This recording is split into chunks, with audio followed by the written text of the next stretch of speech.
L'anosmie, généralement appelée la perte de l'odorat, est un phénomène caractérisé par une incapacité à une personne de sentir des odeurs. Un fléau qui semble être connu chez certains citoyens rencontrés. La perte de l'odorat, ça veut dire apparemment cette personne qui souffre de cette maladie ne sent plus d'odeur. Je ne suis jamais victime de cela. Avant de sentir cette maladie, il faut une consultation.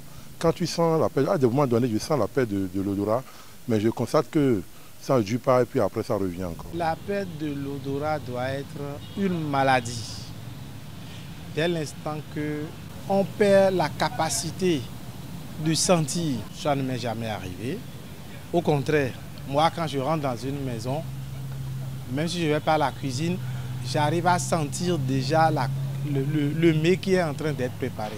Lorsque je suis enrhumé et cela persiste, je perds temporairement de l'odorat.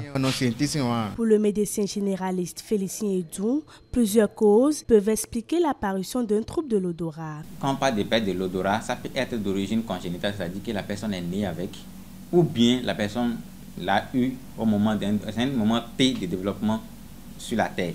Donc on parlera de causes acquises.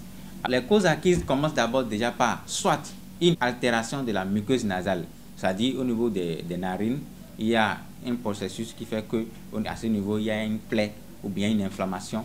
Alors ces inflammations-là vont provoquer des réactions qui vont être à l'origine d'une perte de l'odorat. Ça peut être une sinusite. Alors la sinusite, ça c'est une inflammation des sinus.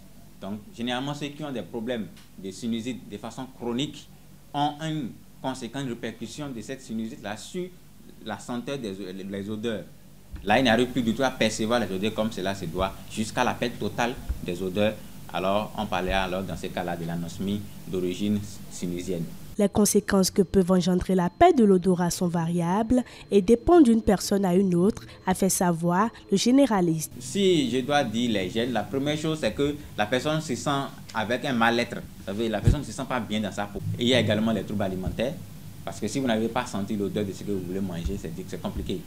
Pendant que les autres sentent que l'odeur est forte, vous n'arrivez pas à sentir, alors vous pouvez vous prendre certaines choses qui peut-être ne sont pas compatibles avec votre organisme, que si vous l'avez senti, vous n'allez pas consommer. Dernier élément que je peux évoquer, c'est que la personne aura du mal à détecter les signes de danger.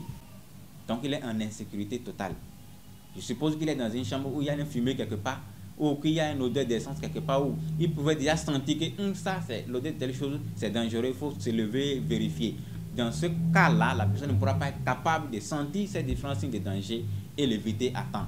Donc c'est ce qui va exposer la personne à une insécurité totale. Pour se libérer de cette maladie qu'est la perte de l'odorat, le médecin généraliste recommande. Lorsque la personne sent déjà qu'il n'arrive pas à sentir les odeurs comme cela se doit et que la personne n'a pas un rhume, une rhinite simple, alors que la personne consulte pour une meilleure exploration, pour une meilleure prise en charge, pour éviter les répercussions sur les autres systèmes.